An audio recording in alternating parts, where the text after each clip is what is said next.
नमस्कार श्रोताओं, स्वागत है आप सभी का आप ही के YouTube चैनल वेद अभ्यास में। तो आज की हमारी कथा है श्री कृष्ण मणि के बारे में। एक बार भगवान श्री कृष्ण बलराम जी के साथ हस्तिनापुर गए। उनके हस्तिनापुर चले जाने के बाद अक्रूर और कृतवर्मा ने शतध्वना को स्वमंतक मणि छीनने के लिए उकसाया। तो मणि का नाम स्यमंतक मणि था। शतंधवा बड़े दुष्ट और पापी स्वभाव का मनुष्य था।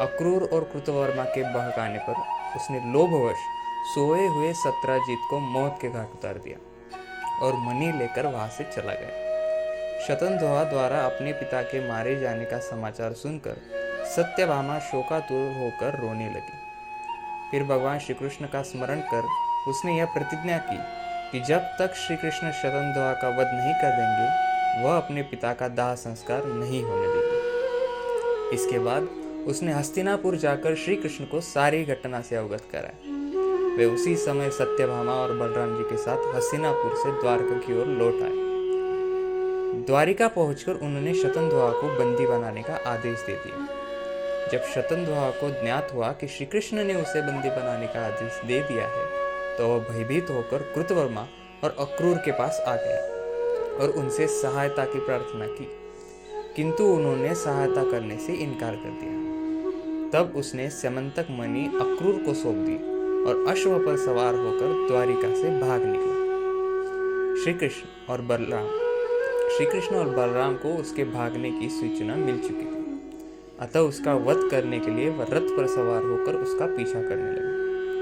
उन्हें पीछे आते देख शतंधवा भयभीत होकर अश्व से कूद गया और पैदल ही घने वन की ओर दौड़ने लगा। तब श्री कृष्ण ने सुदर्शन चक्र से उसका मस्तक धड़ से अलग कर दिया। इस प्रकार दुष्ट शतंधवा का वध कर उन्होंने सत्यभामा की प्रतिज्ञा पूर्ण की। शतंधवा की मृत्यु का समाचार सुनकर कृतवर्मा और अक्रूर भयभीत होकर अपने परिवारों सहित द्वारका से चले गए।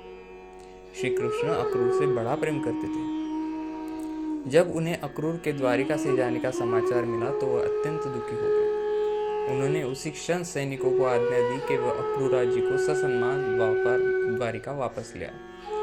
शीघ्र ही अक्रूर को ससम्मान द्वारिका लाया गया।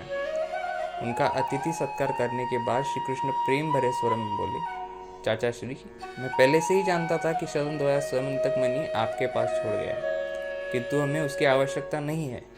आप बड़े धर्मात्मा और दानी हैं, इसलिए इसे अपने पास ही रखें। उनकी बात सुनकर अक्रूर की आंखों से आंसू बह निकले। वो अपने अपराध की क्षमा मांगते हुए बोले, दया निधान, आप परम दयालु और भक्तवत्सल, मैं आपकी शरण में हूँ, आप मेरे अपराध को क्षमा करें। यह कहकर उन्होंने मणि उन्हें सौंप दी। तब भगवान श्री कृष्ण ने उन्हें गले से लगा लिया और वह मणि वापस उन्हें लौटा दी। अक्रूर जी ने तभी प्रण किया कि वे अब लालच से हमेशा दूर रहेंगे, क्योंकि लालच बुरी बला होती है। दोस्तों, अगर ये वीडियो आपको पसंद आया हो तो हमारे चैनल को सब्सक्राइब करें और इस वीडियो को लाइक करें।